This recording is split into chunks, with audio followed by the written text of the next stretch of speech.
வாயை வைத்து விபச்சாரம் செய்து பிழைக்கும் சுகி சிவம் மறுபடியும் ஒரு உளறி இருக்காரு. என்னன்னா 4000 ஆண்டுகளுக்கு முன் வந்தவர்கள் ஏத்துக்கிட்டாராம். 400 வருஷத்துக்கு முன்னாடி ஏன் ஏத்துக்க கூடாது அப்படின்றாரு. அடுத்து சொல்றாரு, சிங்கப்பூரை பாருங்கள், அங்க புத்தரை கும்பிடுவர்கள் இருக்காங்க, இந்துக்கள் இருக்காங்க, முஸ்லிம்கள் இருக்காங்க, அவங்களுக்குள்ள எந்த பிரச்சனையும் இல்லை அப்படின்னு சொல்றாரு. யாருக்கு இங்க இடம் கொடுப்பது பிரச்சனை, யாரை இல்லாமல் ஆக்குவதுன்னு தான் இங்க பிரச்சனை, அதுதான் இங்க நடக்குது அப்படின்றாரு. சிங்கப்பூர் எவ்வளவு சின்ன நாடு.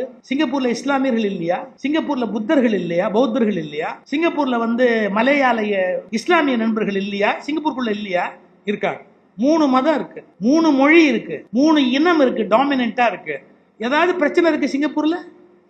கிடையாது. ஒரு 4 கொத்தடிமைகள் கை வேற தட்டுது. அதுக்கு சிங்கப்பூரில் கட்டாய மதமாற்றம் தடை சட்டம் இருக்குது. இங்க கொண்டு வர விடுவீங்களா? ஓனர் நம்ம அந்த துண்டு சீட்டு ஸ்டாலினை போய் கொஞ்சம் கேட்டு சொல்லுங்களேன், அந்த மாதிரி சட்டம் கொண்டு வர விடுவாங்களா அப்படின்ட்டு. இல்லைனா உனக்கு எச்சை எலும்புகள் போடும் கிறிஸ்தவ முஸ்லீம் கூட்டத்தை போய் கேட்டு பாரு, கட்டாய மதமாற்ற தடை சட்டம் கொண்டு வரலாமா, சிங்கப்பூர் மாதிரி கொண்டு வரலாமா அப்படின்ட்டு. அடுத்து சொல்றார், 4000 ஆண்டுகளுக்கு முன் வந்த அந்த 4000 ஆண்டுகளுக்கு முன் வந்து யாருன்னு யோசித்தா அந்த கிறிஸ்தவ பாதிரி கால்டுவெல் கக்கிட்டு போனா பார்த்தீங்களா, அதை நக்கிட்டு பேசுது இந்த நாய். கொள்ளையடிக்க வந்த வெள்ளைக்காரர்கள் தான் கொள்ளையடிக்க வந்த வெள்ளைக்கார கிறிஸ்தவர்கள் தான் நமக்கு படிப்பு சொல்லி கொடுத்தாங்க அப்படின்னு நம்புற கூட்டம் இது. ஏன்டா அவனுக்கு வந்தது கொள்ளையடிக்க, உனக்கு படிப்பு சொல்லி கொடுக்க வந்தாங்க.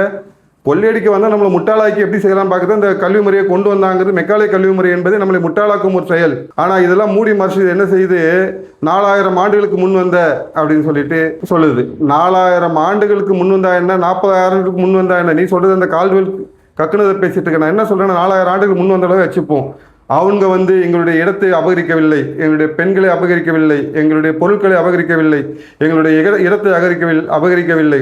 ஆனால் 400 வருஷத்துக்கு முன்னாடி வந்தவங்க லவ் ஜிகாத்து, லேண்ட் ஜிகாத்து, ஃபுட் ஜிகாத்து, இன்னும் எத்தனை ஜிகாத்துரா இருக்குது. அவங்க யாரை வீட்டுக்குள்ளே புகுந்து இது கொடுக்குறாங்களா, பகவத்கீதை கொடுத்து வாண்டுறாங்களா? ஆனால் வீடு புகுந்து குரான் கொடுத்து தட்டி கட்டதுக்காண்டி திருப்போணம் ராமலிங்கத்தை வெட்டியே கொண்டானுங்க. இந்த மாதிரி சம்பவங்கள் சிங்கப்பூர்ல நடந்த என்ன நடக்கும் தெரியுமா? வாய் இருக்குன்னு என்ன வேணாலும் பேசிட்டு போகுது இது போடுற எலும்பு துண்டுக்காண்டி. நான் சொன்ன, நாவை அடக்கி பேச பழகிக்கொள். வயசாயிடுச்சு தவிர அறிவு வளர மாட்டேங்குது உனக்கெல்லாம். நீ அடையாளம் அந்த நெத்தியில் திருநீரை ஃபஸ்ட்டு அழிச்சு தோலை. உன்னை பார்க்கும்போதே அப்படி கடுப்பா இருக்குது. அந்த நெத்தியில் உள்ள திருநீரை அழிச்சு தோலை. அந்த திருநீரே உன்னை மன்னிக்காது.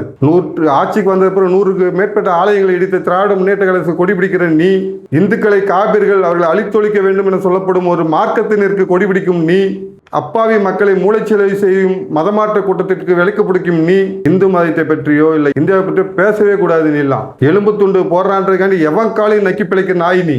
இந்தியாவை பற்றி பேச உனக்கு என்ன இருக்குது, என்ன தகுதி இருக்குது? சிங்கப்பூர் மாதிரி ஆகணுமா? சிங்கப்பூர் மாதிரி இங்க 12 வாய் திறக்கவே முடியாது தெரியுமா? இந்த மாதிரி பேச சிங்கப்பூர்ல பேசிட்டு வந்துடுறேன். இதே பேச்சை நீங்க போய் சிங்கப்பூர்ல பேசிட்டு வா பார்ப்போம். அங்கேயே உள்ள போட்டு கும்பிடி விடுவானுங்க பார்த்து. இந்தியா இருக்க போய் சகிப்புத்தன்மையுடன் இருக்க இந்துக்கள் இந்த சகிப்புத்தன்மை என்ற ஒரு நோயினால் பீடிக்கப்பட்டிருக்குன்னு தான் சொல்லணும். இது இந்த சகிப்புத்தன்மை இருக்கிற ஒன்று மாதிரி சாக்கடைகள்லாம் எங்களுக்கு இந்த சகிப்புத்தன்மை இருப்பதால் தான் உன்னை போன்ற சாக்கடை பண்டிகைகள் சொல்வதெல்லாம் கேட்டுக்கொண்டிருக்கிறார்கள். ஆனால் காலம் இப்படியே போகாது. எதுக்கு ஒரு மாற்றம் வரும். அது இந்த ஏப்ரல் 23 தேர்தலோட வரும். அதுக்கப்புறம் உன்னை போன்ற சாக்கடை பண்டிகை, இந்த அந்நிய மதத்திற்கு ஆள் பிடித்து மாமாவை பார்த்து கொண்டிருக்கும் உன்னை போன்ற சாக்கடை பண்டிகைகள் இருக்கும் இடம் தெரியாமல் ஆக போகிறீர்கள். இல்லைன்னா ஜெயிலுக்குள்ளே இருக்க போறீங்க. இல்லை வாயை மூட்டு ஓரமாக உட்காந்துட்டு இருப்பீங்க, இல்லைன்னா அதிகம் ஒன்று வாயை மூடிட்டு ஓரமாக உட்காந்துட்டு இருப்பீங்க, இல்லைன்னா ஜெயிலில் இருப்பீங்க. இப்படி பேசிட்டு அலைஞ்சிங்கன்னா